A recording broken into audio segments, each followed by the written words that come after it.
Chapter 9. The Spy. While this was happening, Miss Pross was out shopping for the family. Jerry Cruncher was with her, and they had just gone into a wine shop when Miss Pross suddenly stopped, looked at one of the customers, and cried out in a loud voice, "Oh, Solomon! Dear Solomon! I've found you at last, dear brother! But whatever are you doing here in Paris?" "Don't call me Solomon. You'll get me killed. Pay for your wine and come outside," said the man, in a low, frightened voice. They went outside. "You mustn't recognize me here," said the man. "It's not safe. Go your way, and let me go mine." Miss Pross began to cry at these unbrotherly words, and Jerry Cruncher stepped forward to stare in the man's face. "Wait a minute," said Jerry. "Is your name John Solomon, or Solomon John? Your sister calls you Solomon. I know that your name's John. I remember that. But your other name wasn't Pross, at that Old Bailey trial. What was your name then?" "Barsad," said another voice. "Yes, Barsad. That's it," cried Jerry. He turned round and saw Sidney Carton standing behind him. "Don't be alarmed, my dear Miss Pross," said Carton, smiling at her. "But I'm afraid I have to tell you that your brother is a spy for the French prisons." Solomon Pross, also Barsad, went pale. "That's not true." "I saw you come out of the conciergerie today.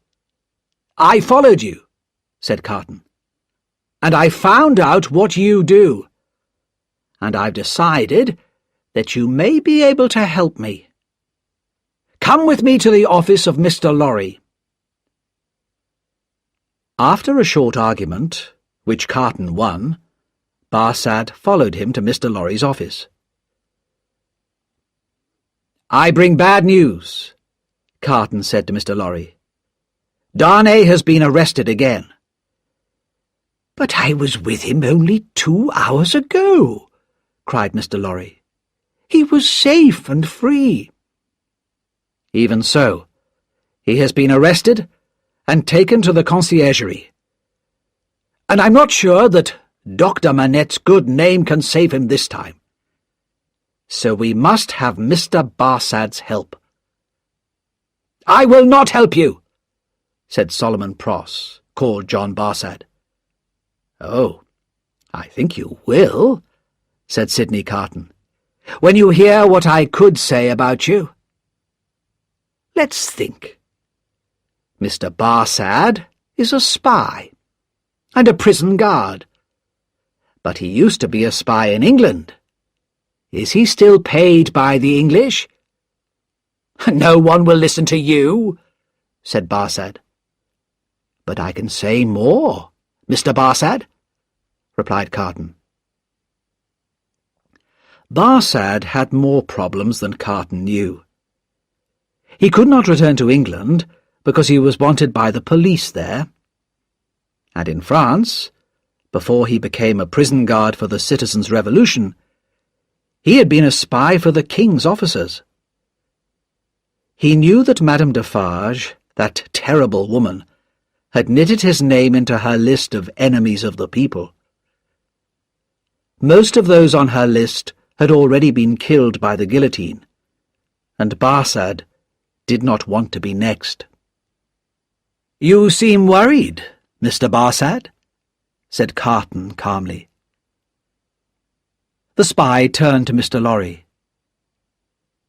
"Miss Pross is my sister, sir. Would you send her brother to his death, sir?"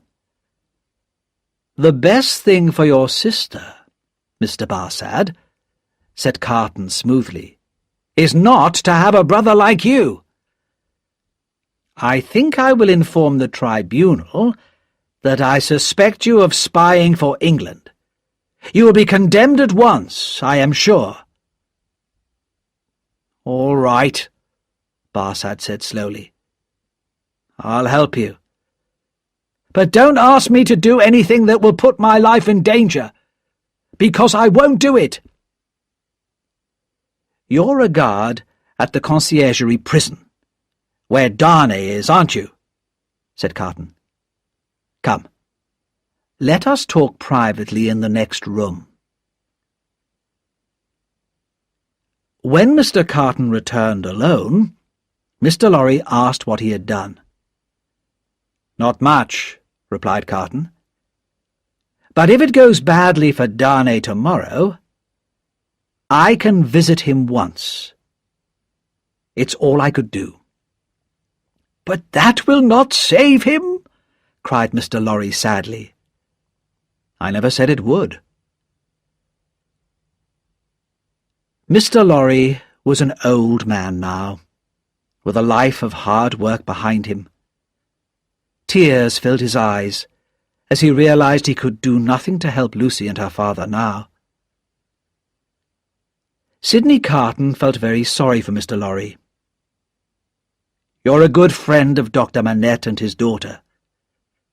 But don't tell them about me or this meeting. It can't help Lucy." He paused.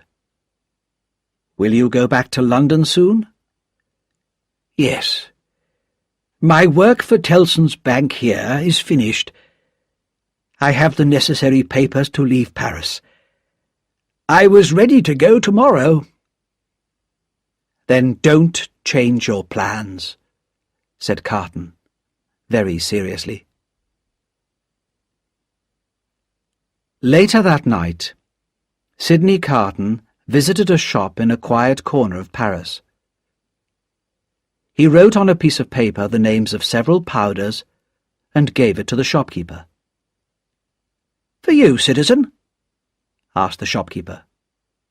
"Yes, for me." "You must be careful, citizen. Keep these things separate. You know what happens if you put them together." "Perfectly," replied Carton. He spent the rest of that night walking the streets of Paris. He watched the moon rise in the sky. He listened to the sounds of the river Seine, flowing through the heart of the city, and he thought calmly about the past and the future. He thought about all the deaths that the city had already seen, and he thought about Lucy's gentle, loving face and her sad